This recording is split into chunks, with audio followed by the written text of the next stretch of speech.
For today's video, I want to talk about breeding shrimp for profit, specifically cherry shrimp, but the same applies for all other Neocaridina varieties.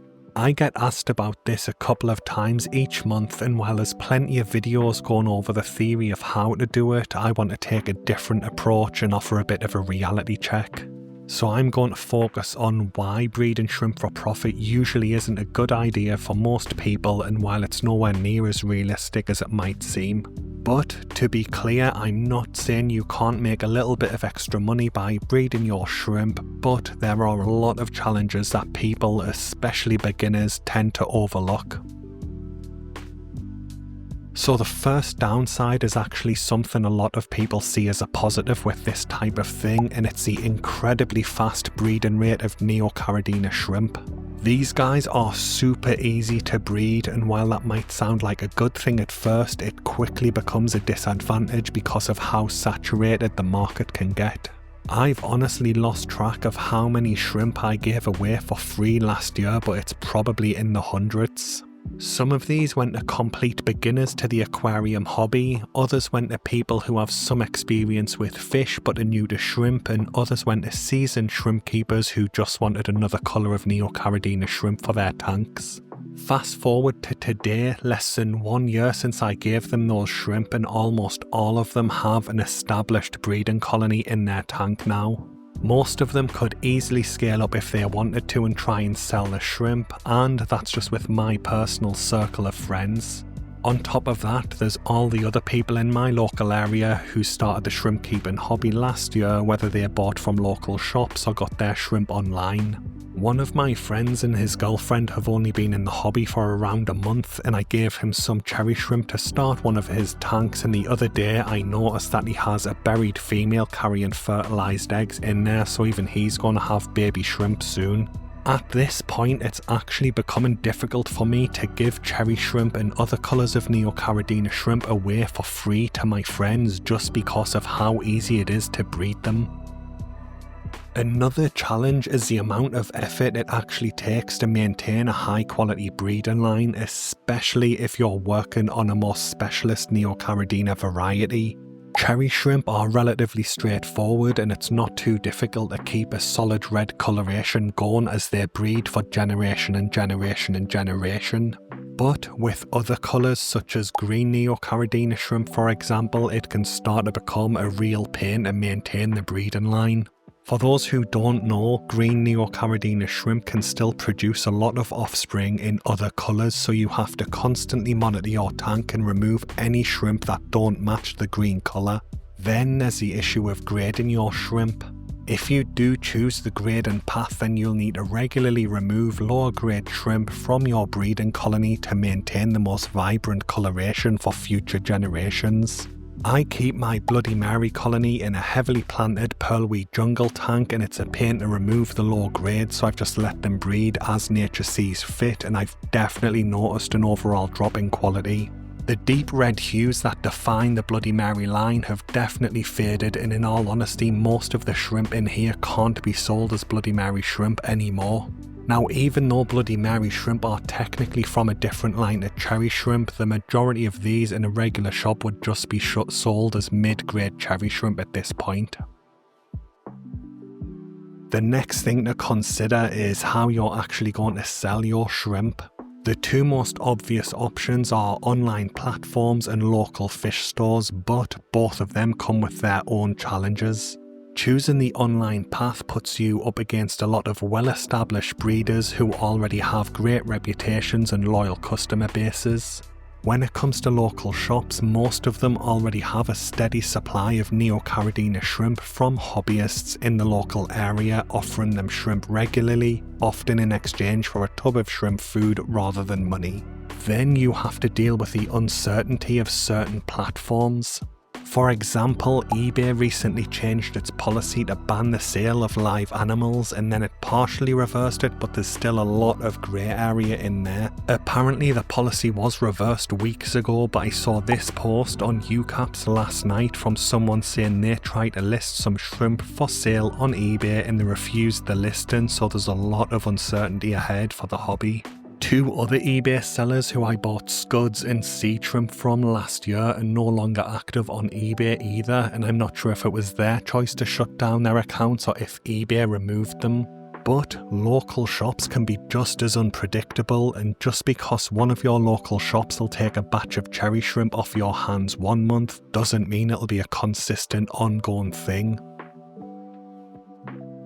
The next thing you have to factor in, especially if you're over in the United States, are commercial breeders. Garden of Eden and Flip Aquatics are both very transparent about their breeding setups and have videos on their YouTube channels showing the massive scale that they are working at. And I don't want to show any screenshots of inside the actual videos, but we are talking about dozens of huge tubs and aquariums dedicated solely to producing large numbers of Neocaridina shrimp to meet demand. There's no way the average hobbyist is able to compete with this when trying to breed for profit, and it's just not a level playing field for the average person. Now, to be fair, I haven't seen anyone breeding Neocaridina shrimp on that scale here in Europe, but that actually ties into my next point that I want to talk about, and that is cheap imported shrimp. A lot of hobbyists, including myself, aren't overly concerned with the actual grade of their Neocaridina shrimp. Most people just want something that's the right colour at an affordable price, which is where mid-grade shrimp come in, and it's the most popular option in my opinion. Now, what's important to keep in mind is that the same large-scale fish farms in Southeast Asia that already supply huge amounts of tropical fish to Europe and North America can easily ramp up their shrimp production if there's enough demand. In fact, a quick look at Google Trends suggests that searches for Neocaridina shrimp are at an all-time high. If the popularity of the shrimp keeping hobby keeps increasing at the rate it has the last 2 years, I really do think there's going to be a huge chance of these commercial fish farms stepping into the Neocaridina shrimp market more aggressively. So, even if you are in Europe or another country or location without the large-scale breeders like Garden of Eden or Flip Aquatics, your local fish store can probably just order cheap, imported Neocaridina shrimp from their regular supplier, making it harder for a smaller, hobbyist breeder to compete.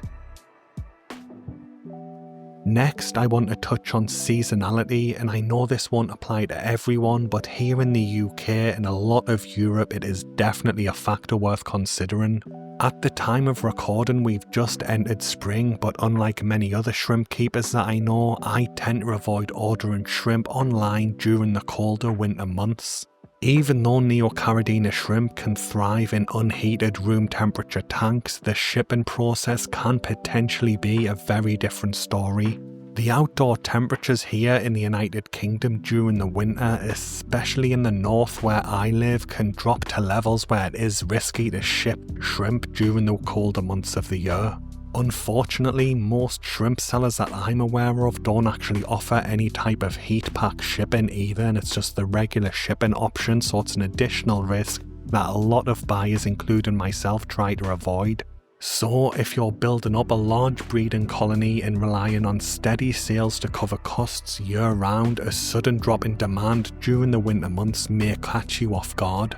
Now, careful planning can reduce this hit by turning off your tank's heaters to reduce your power when they're not really in demand, so breeding isn't required, but it is another important thing to factor in. The last point that I want to cover is the challenge of building a reputation in the shrimp selling game at this stage of the hobby. Last year I tried a couple of different vendors, and in all honesty I regretted it because, in short, I definitely overpaid for the shrimp I received, and sometimes it was by a large amount. As someone who makes YouTube content in the aquarium space, I've even been approached by a few UK-based shrimp sellers offering small sponsorship deals to feature their shrimp. I ended up turning them down because, in my opinion, their pricing just didn't reflect the quality of the shrimp that they offered compared to some competing vendors. These days I get all of my shrimp from Best Aquarium Shrimps UK on eBay, and I have no reason to go anywhere else. Just for disclosure, they do not sponsor the channel in any way and they don't know that I'm even talking about them, but they have 47,000 completed orders with a 99.8% feedback reading, Even if a competitor has an established eBay account with a lot of feedback, it's very unlikely that I'd personally switch to try them, let alone take a chance on a brand new seller with little to no feedback. So if you are thinking of selling shrimp, just know that earning trust and building a reputation takes time, and it can be tough to convince people to buy from you when there's already so many reliable options out there. Anyway guys, that brings the video to an end, and I know this one may have came across a little bit negative, but I just wanted to try and present the other side of the whole breeding shrimp for profit idea. Shrimp keeping is a fantastic hobby, I really enjoy it and I really recommend it, but for most of us, including myself, that's all it's ever going to be. It'll be a hobby, not a business, and definitely not a reliable source of income. If you are set on giving shrimp breeding a go as a side hustle just for something fun to do, I'd recommend keeping your expectations realistic. Think of it as a way to trade for some shrimp food or potentially cover the electricity bills for your aquariums or something like that, rather than think of it as a large money maker. Anyway, thanks for watching the video guys, I hope it's been helpful and good luck with your aquariums.